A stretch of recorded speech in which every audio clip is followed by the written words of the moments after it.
खमा गनीसा, मेरा नाम है ज्योतिका शेखावत और आज का व्लॉग है वट सावित्री व्रत पूजा पे। वट सावित्री व्रत पूजा ज्येष्ठ मास की अमावस्या को किया जाता है। यह व्रत विवाहित स्त्रियों द्वारा अपने पति की लंबी आयु के लिए किया जाता है। आज जब सुबह हुई तो हमारे घर पे एक छोटी सी नन्ही सी प्यारी सी मेहमान आई थी। वो थी हमारे नीकू। जब भी इसे भूख लगती है ये दोनों वक्त आती है, सुबह और शाम। तो जब ये दूध पीती है तो हम लोग इसके पास आके बैठ जाते हैं, क्योंकि मुझे इसके पास आके बैठना बड़ा अच्छा लगता है, क्योंकि बहुत क्यूट सी है और ये बहुत मतलब ये नाखून वगैरह कुछ लगाती नहीं है, बहुत प्यार से आती है और वापस चली जाती है। अब ये इवनिंग में आएगी। यहाँ पे मैंने अपनी मेहंदी लगाई, क्योंकि जब भी कुछ शुभ काम या व्रत या कुछ त्यौहार होता है तो हम अपने हाथों पे मेहंदी लगाते हैं। तो यहाँ पे मैंने अपनी मेहंदी फिनिश करी। मेरी नेबर थी जिन्होंने मुझे बोला कि मैं आपके पैर के भी मेहंदी लगा देती हूँ, तो मैंने सोचा लगवा लेती हूँ। अदरवाइज़ मेरी मम्मा मेरे हमेशा पैरों की मेहंदी लगाती है, तो इस तरह से मैंने अपने आप की मेहंदी लगाई। मासा ने व्रत के लिए प्रसाद बनाया, जो कि था आटे का हलवा। प्रसाद रेडी हो गया था और मैंने इसे बाउल में सर्व कर दिया था और थोड़ा सा इसको डेकोरेट किया। यहाँ मैंने करी पूजा की थाली रेडी। एक थाल लेंगे जिसमें हम रोली, चावल और सुहाग का सामान, सुहाग के सामान में जो भी आपके पास हो, बिंदी, मेहंदी, काजल, जो भी। या हमने एक्स्ट्रा मेहंदी भिगो के रखी थी, जिससे जिसने भी मेहंदी नहीं लगाई हो तो पूजा के वक्त लगा ले। या हमने मूली ली, मूली हमने एक्स्ट्रा ली क्योंकि आज मूली थोड़ी एक्स्ट्रा लगेगी, तो इस वजह से। यहाँ हमने दीपक लिया, माचिस ली, भगवान के लिए जो प्रसाद बनाया था वो हमने थाली में रखा। कुछ फ्लावर्स लिए जो भी आपके घर पे हो, या फिर आप मार्केट से भी ले सकते हैं। घंटी जो कि पूजा के लिए काम आएगी, पानी का कलश, और व्रत और त्योहारों के लिए जो भी कथा होती है, हम जो भी व्रत करते हैं उसके लिए कथा सुनी जाती है, तो ये हमने कथा की किताब ली। और ये हमने एक वट की टहनी ली, जिसे हमने पानी से वॉश कर लिया। ये बिल्कुल साबुत होनी चाहिए, खंडित नहीं होनी चाहिए, उसी की पूजा की जाती है। इसे मैंने कलश में रख दिया जिससे थोड़ा फ्रेश है, क्योंकि जब तक मैं पूजा करूँगी तब तक ये थोड़ा सा मुरझा जाएगी, क्योंकि सीज़न गर्मी का है। यहाँ मैं रेडी होने के लिए मैंने मेरे कपड़े निकाल लिए। मैंने अपना रेड आउटफिट निकाला और रेड आउटफिट के साथ में मैंने रेड बैंगल्स लिए, रखड़ी, बैंगल्स और कुछ हल्की सी ज्वेलरी, क्योंकि समर है तो कुछ ज़्यादा हैवी मैं पहन नहीं सकती, तो मैंने हल्का फुल्का सा कुछ पहना। यहाँ मैंने अपनी रखड़ी को सेट किया और इस तरीके से मैंने अपनी ज्वेलरी पहन के रेडी हो गई। और ये है मेरा कंप्लीट लुक। प्लीज़ बताइएगा कैसा लग रहा है, और अगर अच्छा लग रहा हो तो प्लीज़ कमेंट करिएगा। और ये है मेरे जीजा और मेरे नेबर्स। मेरे जीजा हमेशा व्रत करते हैं, बट हमारे नेबर्स नहीं करते हैं। उन्होंने बोला कि हम भी आपके साथ करेंगे, इनका ये फ़र्स्ट टाइम था। सो ये है मेरे मासा जो कि रखड़ी पहन रहे हैं। आप सबको पता है कि जब भी पूजा की जाती है तो रखड़ी पहनना बहुत ज़रूरी होता है। बिना रखड़ी पहने पूजा या कोई भी त्यौहार किया नहीं जाता। तो यहाँ पे ये सब लोग अपने इतना अच्छा रेडी हो गया है, तो ऑब्वियसली सब एक दूसरे की तारीफ़ करेंगे, ये तो बनता है। क्योंकि तो यहाँ पे मैं भी आ गई और अब हम सब लोग अपनी मेहंदी दिखा रहे हैं कि हम सब ने कैसी मेहंदी लगाई है। बताइएगा कि मेहंदी कैसी लग रही है हमारी। हमने बड़ी ट्रेडिशनल मेहंदी लगाई है। यहाँ पे मैं हमारे मंदिर से ठाकुर जी और गणपति जी को ले आई, क्योंकि कोई भी पूजा की जाती है तो बिना गणपति और ठाकुर जी के हम लोग पूजा नहीं करते हैं। पूजा के लिए मैंने पाटे पे गणपति और ठाकुर जी को विराजमान कर दिया है, और एक कलश के अंदर आप किसी भी धान को लेके और उसमें वट वृक्ष की टहनी लगा दें। ये हमने पूजा के लिए एक्स्ट्रा पत्ते मंगवाए थे। तो हम लोग 5 जने ने व्रत किया था, तो हमने 5 पत्ते बिल्कुल फ्रेश और खंडित न हो वो हमने अलग रख दिए, क्योंकि ये हमें बाद में काम आएंगे। और जो एक्स्ट्रा पत्ते थे उनका हम अभी कैसे यूज़ करेंगे वो हम आपको बताएंगे। तो यहाँ मैं पूजा की थाल को तैयार कर रही थी, क्योंकि रोली थी और रोली को में पानी डाल के मैं पूजा की प्रिपरेशन कर रही थी। इस तरीके से हम लोगों ने अपनी पूजा को प्रारंभ किया। यहाँ पे मैं हूँ तो मैंने सोचा कि इतना थोड़ा तैयार हुआ गया है तो थोड़ा बहुत वीडियो भी बनाया जाए। और ये मेरे जीजा हैं।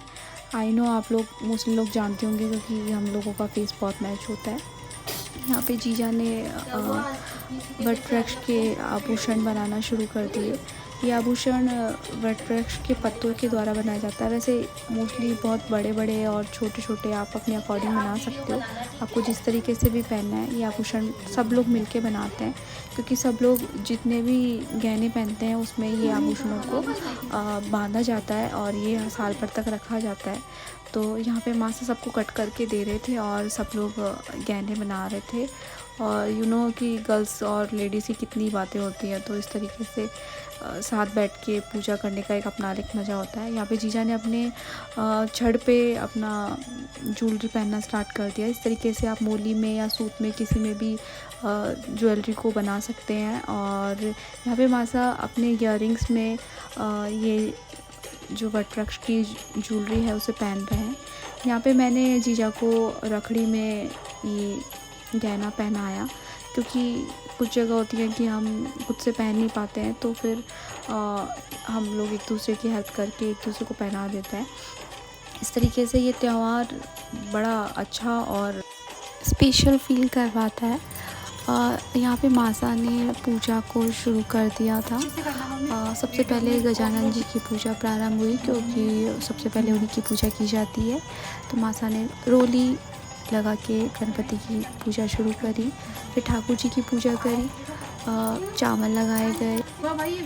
ठाकुर जी की पूजा हमारे यहाँ पे बचपन से की जा रही है। जब से हम छोटे थे तो मासा तब से ठाकुर जी की सेवा करती हैं। तो जब भी कोई शुभ काम या त्यौहार या कुछ फेस्टिवल कुछ भी होता है तो सबसे पहले हमारे साथ ठाकुर जी विराजमान होते हैं। तो यहाँ पे मम्मा ने गणपति जी और ठाकुर जी के भोग लगाया। ये जो वट वृक्ष का टहनी है, हम इसकी पूजा करेंगे। तो यहाँ पे मासा ने इन पे तिलक लगाया, इनको अक्षत चढ़ाए। और जब भी आप ऐसे वृक्ष को घर पे लेके आए तो आप देखें कि खंडित ना हो, उसके फिर फल लगा हो। इस तरीके से आप बिना खंडित वाले पत्ते हों तो उनकी पूजा की जाए, क्योंकि वही सही होते हैं। तो इस तरीके से हम पूजा करें। और ये मम्मा उनके मेहंदी लगा रहे हैं। सुहाग की चीज़ है तो मम्मा सब मेहंदी जो भी है वैसे लगाएं। वैसे सब जगह पूजा करने का तरीका अलग अलग होता है। अब मासा के यहाँ तो इसी तरीके से पूजा की जाती है, तो हम ऐसे ही करते हैं।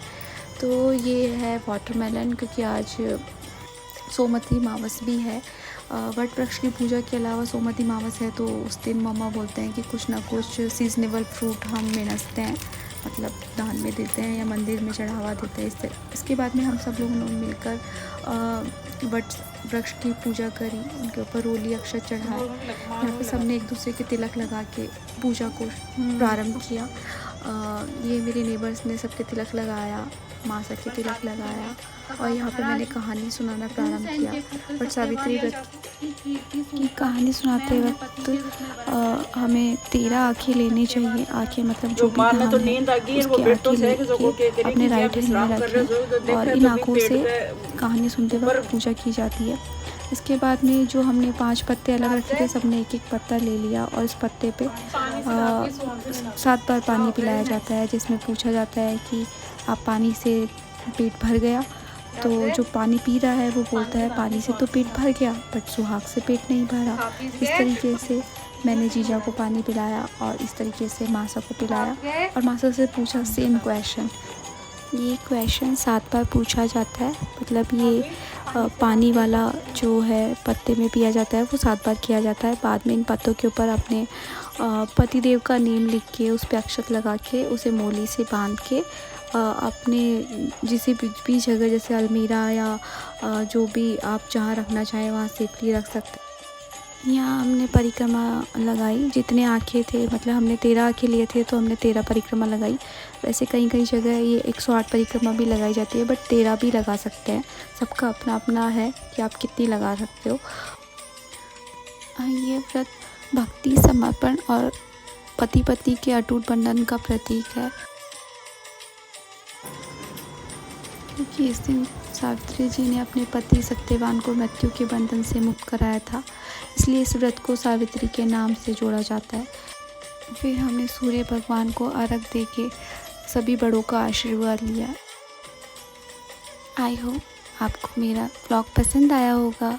अगर पसंद आया तो please like, share and subscribe my channel. Radhe Radhe सा।